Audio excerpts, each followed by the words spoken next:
So, living in this world, we do not always ask historical questions about what we see around us, but sometimes we may be curious and ask questions like watching someone sip a cup of tea at a roadside tea stall.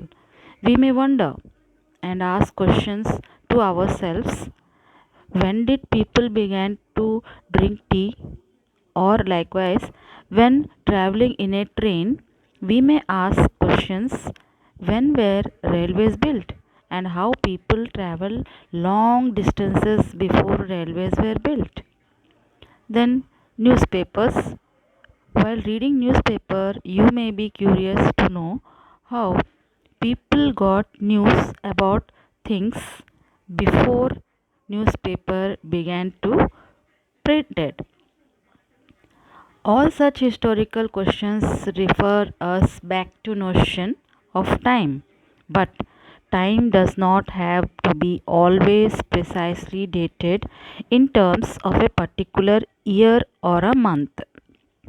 So it is actually incorrect to fix precise date to process that happen over a period of time.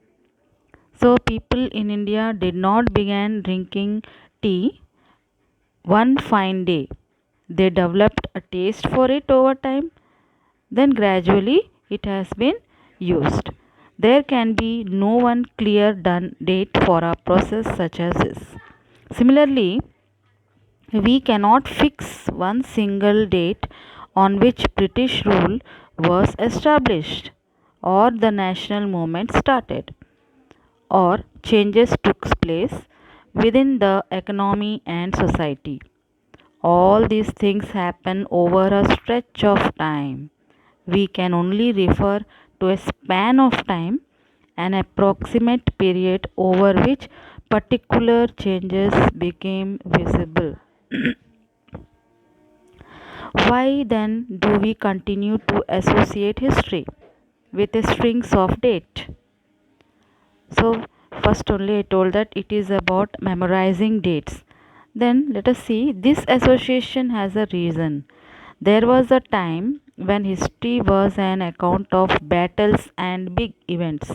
So, in history, you may know that there were kings who fought battles and there were big events.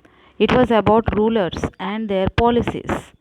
Historians wrote about the year a king was crowned, the year he married, the year he had a child, the year he bought a particular war, the year he died. Then means but from birth to death, and the year the next ruler succeeded to the throne. For events such as these, specific dates can be determined, and in histories such as these, debates about dates continue to be important. So, historians now write about host of other issues and other questions. They look at how people earned their livelihood, what they produced and ate, how cities developed and markets came up, how kingdoms were formed and new ideas spread, and how cultures and society changed. Now, dates. By what criteria do we choose a set of dates as important? Suppose if I am asking you your birthday, you will reply it very fast because it is very important date for you. Your brother's birthday, your friend's birthday, your mother, father's birthday, it is very important for you. But if I'll ask some difficult date, you cannot memorize it. The dates we select, the dates around which we compose our story of the past, are not important on their own. They become vital because we focus on a particular set of events as important. If our focus of study changes, if we begin to look at new issues, a new set of dates will appear significant. Consider an example. In the histories written by British historian in India, the rule of each governor general was important. These histories began with the rule of the first governor general, Warren Hastings. and ended with the last viceroy, Lord Mountbatten. In separate chapters, we read about the deeds of others: Hastings, Wellesley, Bentinck, Dalhousie, etc. It was a seemingly never ending succession of governor general and viceroys. All the dates in this history books were linked to these personalities, to their activities, policies, achievements. It was as if there was nothing outside their lives that was important for us to know. The chronology of their lives marked the different chapters of the history of British India. Can we not write about the history of this period in a different way? How do we focus on the activities of different groups and classes in Indian society within the format of this history of Governor Generals? Governor General here means administrative head of the British rule in India. Chronology. Chronology means something that is arranged in an order. When we write history or a story, we divide it into chapters. Why do we do this? It is to give chapters some coherence.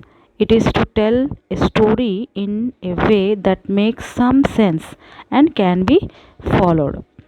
In the process, we focus only on those events that help us to give shape to the story we are telling. In the histories that revolve around the life of British Governor Generals, the activities of Indians simply do not fit. They have no space. What then do we do? Clearly, we need another format for our history. This would mean that the old dates will no longer have the significance they earlier had. A new set of dates will become more important for us to know. So, as the time proceeds further, we get a new dates which are important. The old dates will no longer have the significance they earlier had.